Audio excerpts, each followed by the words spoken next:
जो इस्लाम कबूल कर रहे हैं उनको ये समझाओ कि इस्लाम धर्म क्या है। वो लोग समझे इसलिए तो इस्लाम कबूल किए, आप भी समझेंगे तो आप भी कबूल करेंगे।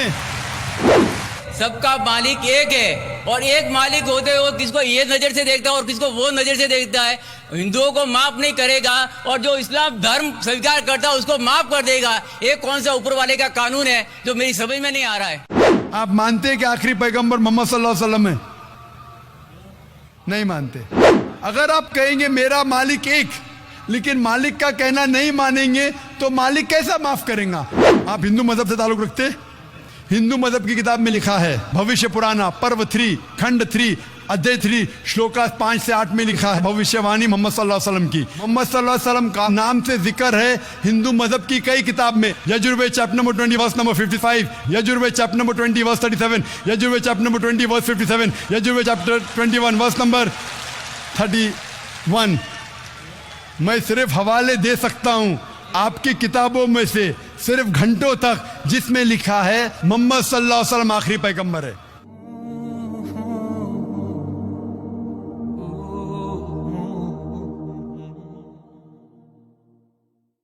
मेरा नाम मुकुंद दवे है, बेरोजगार हूँ। आपने बोला है कि जो इस्लाम कबूल करता है उससे हजारों गुना माफ हो जाता है, मगर मेरे हिसाब से सबका मालिक एक है और एक मालिक होते हुए किसको ये नजर से देखता है और किसको वो नजर से देखता है। हिंदुओं को माफ नहीं करेगा और जो इस्लाम धर्म स्वीकार करता है उसको माफ कर देगा। ये कौन सा ऊपर वाले का कानून है जो मेरी समझ में नहीं आ रहा है। बहुत अच्छा सवाल, बहुत अच्छा सवाल। मालिक एक तो सारे इंसानों के लिए अदल भी एक होता है। बहुत अच्छा सवाल, बहुत अहम सवाल। भाई का सवाल है कि ये किधर का मुसलमानों को माफ करता है, हिंदू को नहीं माफ करता है। मैंने आपसे कहा कि जो इंसान नाम का मुसलमान है, उसका नाम मोहम्मद अब्दुल्ला जाकिर है, तो वो काफ़ी नहीं जन्नत में जाने के लिए। मुस्लिम का मतलब वो इंसान जो अमन हासिल करता है अपनी ख्वाहिश अपनी मर्जी से खुदा के अहकामात पे अमल करने के बाद। यानी जो इंसान अपने मालिक के अहकामात पे अमल करता है वो सच्चा इंसान है। वो नाम का क्या है उसका मैं कोई लेना देना नहीं। यहां मैं कह रहा हूं कि जो इंसान अल्लाह के अलावा किसी के साथ शिर्क कर रहा था, आज शिर्क करना छोड़ दिया, आज उसके गुनाह माफ होंगे। चाहे कोई भी हो, आप भी अगर कहते कि मैं शिर्क करना छोड़ दूंगा, अल्लाह के अलावा किसी और की इबादत नहीं करूंगा जो हिंदू मजहब की किताब में लिखा है, और मैं मानूंगा आखिरी पैगंबर मोहम्मद सल्लल्लाहु अलैहि वसल्लम में, चाहे आप ईसाई है, चाहे आप हिंदू है, चाहे आप यहूदी है, आज आप अगर अपने मालिक का कहना मानेंगे तो आपका मालिक आपको माफ करेगा। लेकिन अगर आप कहेंगे मेरा मालिक एक, लेकिन मालिक का कहना नहीं मानेंगे तो मालिक कैसा माफ करेगा? मिसाल के तौर पे एक एग्जामिनेशन होता है, टीचर सारे तालिबे इल्म के लिए बराबर है। टीचर 1 साल के लिए सारे तालिबे इल्म सारे स्टूडेंट्स को सिखाता है, बराबर। लेकिन एग्जामिनेशन में जो टीचर पूरे साल भर सिखाता है, जो तालिबे इल्म वो टीचर के सिखाए मुताबिक एग्जामिनेशन पेपर में लिखता है वो पास हो जाएगा। जो तालिबे इल्म टीचर जो सिखाता है उसके खिलाफ काम करता है तो टीचर क्या उसको पास करेगा? चाहे वो हिंदू मुस्लिम हो ईसाई हो, जो टीचर सिखाता है उसके ऊपर वो तालिबे इल्म उसके मुताबिक इम्तिहान देता है, वो पास होगा। आपका मालिक हमारा मालिक एक है, सारी किताबों में लिखा है। हिंदू मजहब की किताब में, यहूद मजहब की किताब में, ईसाई मजहब की किताब में, इस्लाम मजहब की किताब में, सिख मजहब की किताब में कि मालिक एक है। मालिक के अलावा किसी की इबादत नहीं करना चाहिए, खुदा के अलावा किसी की इबादत नहीं करना चाहिए। कल मैंने फरमाया था कि उस खुदा की कोई प्रतिमा नहीं, कोई अक्स नहीं, कोई फोटोग्राफ नहीं, कोई पिक्चर नहीं, कोई बुत नहीं, कोई मूर्ति नहीं। फिर अगर आप मूर्ति देंगे तो आप मालिक का कहना नहीं मान रहे। तो अगर आप मालिक का कहना मानेंगे, आपका नाम कुछ भी हो, मोहन हो, कुछ भी हो, शंकर हो या अब्दुल्ला हो, अगर आप मालिक का कहना मानेंगे तो आप सचमुच उस मालिक के बंदे हैं। अगर आप मालिक का कहना मानेंगे तो आपके गुनाह माफ हो जाएंगे। तो ये अरबी में कह रहा हूं कि मुस्लिम तो लोग को ये लफ्ज से नफरत है, अगर नफरत है तो मैं मुस्लिम लफ्ज को निकालता हूं, मैं ये कहता हूं जो भी इंसान अपने मालिक का कहना मानता है उसे अरबी में कहते हैं मुस्लिम।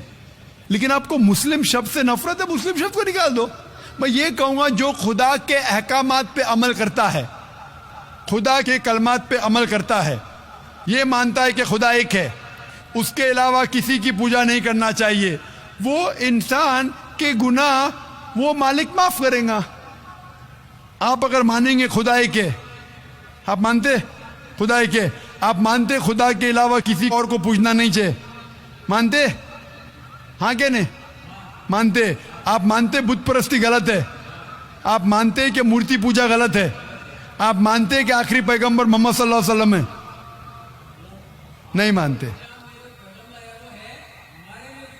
बोलते हैं जैसे शिव शंकर को पैगंबर बोलते हैं, जैसे साईं बाबा को ये सब जो पैगंबर हो गए, ये हर फरिश्ते ऐसे ऐसे आते गए। आपने मेरी 15 तारीख की तकरीर सुनी? मैंने नहीं सुना। मोहम्मद सल्लल्लाहु अलैहि वसल्लम का जिक्र मुख्तलिफ मजहबी किताबों में, आप कैसेट लीजिए, मेरी तकरीर है मोहम्मद सल्लल्लाहु अलैहि वसल्लम का जिक्र मुख्तलिफ मजहबी किताबों में। इसमें मैंने साबित किया हूं कि मजहबी किताब बदलने के बावजूद सब मजहबी किताब में लिखा है कि आखिरी पैगंबर आने वाले हैं। उस आखिरी पैगंबर का नाम है मोहम्मद सल्लल्लाहु अलैहि वसल्लम। आप हिंदू मजहब से ताल्लुक रखते? हिंदू मजहब की किताब में लिखा है, भविष्य पुराना पर्व 3 खंड 3 अध्याय 3 श्लोका 5 से 8 में लिखा है भविष्यवाणी मोहम्मद सल्लल्लाहु अलैहि वसल्लम की। आप पढ़ेंगे भविष्य पुराना पर्व 3 खंड 3 अध्याय 3 श्लोका 10 से 27 में मोहम्मद सल्लल्लाहु अलैहि वसल्लम का जिक्र है। आप कुंटब सुक्ता पढ़िए, अथर्ववेद में लिखा है, किताब number 20 him number 127 shloka number 1 से 14 में लिखा है मोहम्मद सल्लल्लाहु अलैहि वसल्लम के बारे में। आप पढ़िए अथर्ववेद किताब नंबर 20 अध्याय नंबर 21 श्लोका नंबर 6 और 7 में मोहम्मद सल्लल्लाहु अलैहि वसल्लम का जिक्र है। मोहम्मद सल्लल्लाहु अलैहि वसल्लम का जिक्र है सामवेद में अहमद जैसा, सामवेद उत्तर चिक मंत्रा नंबर 1500 लिखा है। यजुर्वेद में अध्याय नंबर 31 श्लोका नंबर 18 में। आप पढ़ेंगे ऋग्वेद किताब नंबर 8 अध्याय नंबर 6 वर्ष नंबर 10 में। आप अगर पढ़ेंगे अथर्ववेद किताब नंबर 8 अध्याय नंबर 5 श्लोका नंबर 16 में मोहम्मद सल्लल्लाहु अलैहि वसल्लम के बारे में अहमद लिखा है। अथर्ववेद किताब नंबर 20 हिम नंबर 126 वर्ष नंबर 14 में कई जगह लिखा है नाराशंसा मतलब वो आदमी जो प्रशंसा के लायक है। इसका अरबी में तर्जुमा होता है मोहम्मद सल्लल्लाहु अलैहि वसल्लम का नाम से जिक्र है हिंदू मजहब की कई किताब में। ऋग्वेद किताब number 1 hymn number 13 verse number 3, Rigveda किताब number 1 hymn number 18 verse number 9, Rigveda book number 1 hymn number 106 verse number 4, Rigveda book number 1 hymn number 142 verse number 3, Rigveda book number 2 hymn number 3 verse number 2, Rigveda book number 5 hymn number 5 verse number 2, Rigveda book number 7 hymn number 2 verse number 2, Rigveda book number 10 hymn number 64 verse number 3, Rigveda book number 10 hymn number 182 verse number 2, Yajurveda chapter number 20 verse number 55, Yajurveda chapter number 20 verse 37, Yajurveda chapter number 20 verse 57, Yajurveda chapter 21 verse number 31। मैं सिर्फ हवाले दे सकता हूं आपकी किताबों में से सिर्फ घंटों तक जिसमें लिखा है मोहम्मद सल्लल्लाहु अलैहि वसल्लम आखिरी पैगंबर है। आज जो इस्लाम कबूल कर रहे हैं उनको ये समझाओ कि इस्लाम धर्म क्या है।